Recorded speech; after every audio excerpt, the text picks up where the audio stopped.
Halo nakama, selamat datang di channel Anime OP. Yes, petualangan kelompok bajak laut topi jerami di Pulau Egghead akhirnya akan tersaji kembali dengan beredarnya spoiler lengkap One Piece chapter 1095 yang telah terkonfirmasi oleh Redon. Ya, menurut Redon, chapter ini akan melanjutkan konflik di Pulau Egghead yang semakin memanas setelah Gorosei Sartun akhirnya muncul untuk menghabisi kelompok bajak laut topi jerami beserta aliansinya. Selain itu, seperti yang sudah ramai diperbincangan bahwa di chapter ini ada sebuah kisah flashback mengenai insiden God Valley yang berhubungan dengan sang pemimpin 9 kesatria suci, yaitu Garling Fiderland. Bukan hanya itu saja, akhirnya ras dari Kuma pun akan terungkap di chapter kali ini. Nah, tentunya ini sangat menarik ya bosku. Sepertinya chapter 1095 akan mengungkap banyak informasi penting yang selama ini masih menjadi misteri di kalangan para fan One Piece. Lalu informasi dan kejutan apalagi yang akan dihadirkan pada manga One Piece chapter 1095? Oke, tanpa basa-basi lagi, berikut ini merupakan spoiler lengkap One Piece chapter 1095. One Piece chapter 1095 kali ini mendapatkan judul Sebuah Dunia yang Tidak Layak Untuk Ditinggali.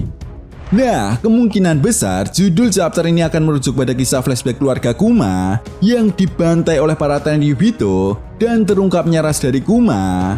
Selain itu, di chapter ini juga kita akan mendapatkan sebuah cover request dari salah satu nakama yang memperlihatkan seekor monyet yang sedang mengambil hidung milik Buggy lalu melarikan diri.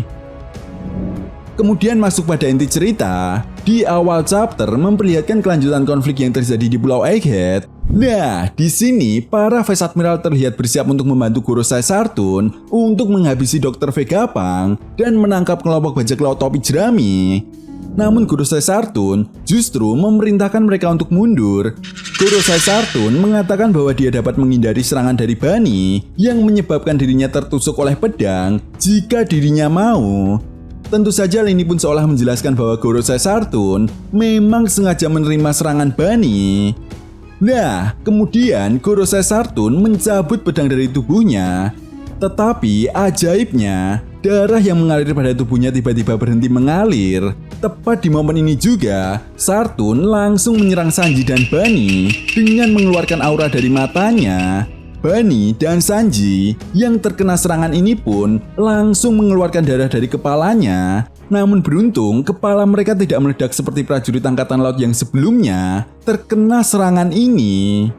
Melihat kedatangan Gorosei Sartun, Admiral Kizaru pun kemudian meminta maaf karena belum berhasil menyelesaikan misinya. Gorosei Sartun kemudian menjawab, "Kali ini pekerjaanmu sangat lambat, Kizaru." Di saat yang bersamaan, Gorosei Sartun mencoba menginjak Luffy yang kehabisan stamina setelah menggunakan mode Gear 5-nya. Namun beruntung, Franky mengulurkan tangan panjangnya dan berhasil menyelamatkan Luffy. Sementara itu, anehnya, Vegapunk, Bani, Sanji, Franky tidak dapat bergerak karena kekuatan misterius dari Gorosei Sartun. Dr. Vegapunk kemudian menjelaskan, jika ini bukan kekuatan ilmiah, maka sudah dapat dipastikan ini adalah kemampuan buah iblis. Setelah itu kita pun diperlihatkan Gorosei Sartun yang mencengkram Bani. Bani pun kemudian mengatakan, "Kau telah membunuh ayahku."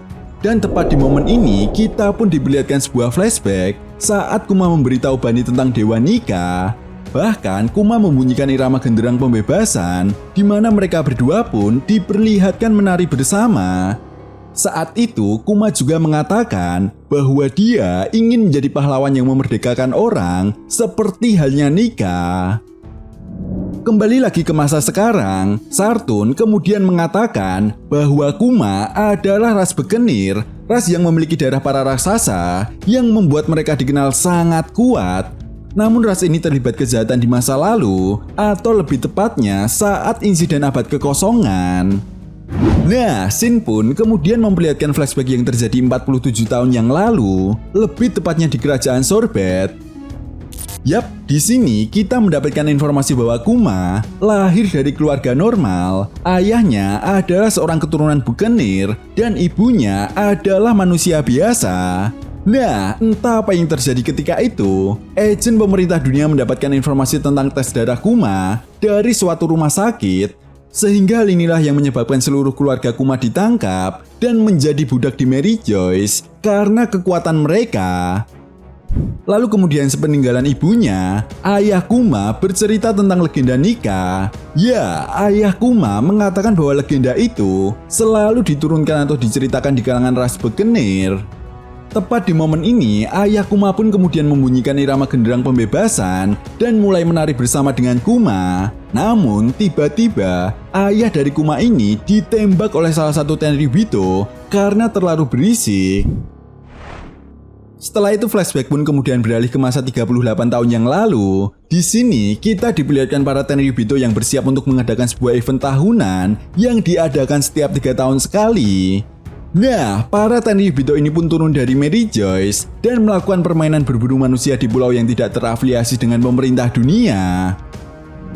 Yap, menariknya mereka membawa para budak yang bermasalah dan memusnahkannya bersama dengan para penduduk asli di pulau itu. Kemudian pemerintah dunia pun akan mengklaim pulau itu sebagai miliknya setelah para penduduk pulau tersebut berhasil dimusnahkan. Nah, pulau yang dipilih oleh para Tenryubito ketika itu adalah Pulau God Valley di West Blue. Alasan para Tenryubito memilih pulau ini karena Pulau God Valley memiliki sumber daya yang berharga dan juga pulau ini berani memakai nama dewa yang memang hanya boleh digunakan oleh para Tenryubito. Raja God Valley ketika itu pun mencoba menghentikan para Tenryubito, namun Garling Figureland tiba-tiba muncul dan menghabisi Raja God Valley ketika itu. Nah, di sini kita mendapatkan sebuah informasi baru bahwa sosok Garling Figureland begitu amat dikagumi di kalangan para Tenryubito. Mereka pun berharap jika Garling Figureland akan menjadi juaranya. Selain itu kita juga diperlihatkan Gorosei Sartun yang berada di God Valley. Penampilannya pun terlihat sama seperti saat ini. Jelas hal ini pun semakin memperkuat dugaan jika para Gorosei memang memiliki kekuatan keabadian. Nah, tepat di momen ini, Gorosei Sartun menerima kabar jika anak kecil dari ras Buccaneer yang melarikan diri telah berhasil ditangkap. Lalu kemudian di akhir chapter, kita pun diperlihatkan Kuma yang diseret oleh dua budak misterius ke sebuah lapangan. Yap, ini merupakan bagian kelanjutan dari flashback yang dilihat oleh Bunny pada manga One Piece chapter 1074.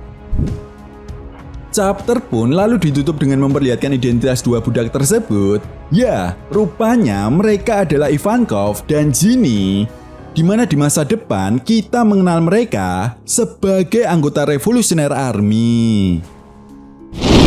Nah, itu tadi merupakan spoiler lengkap One Piece chapter 1095. Jadi, bagaimana menurut nakama semua? Jika kalian punya pendapat lain, silahkan berikan pendapat kalian di kolom komentar ya bosku.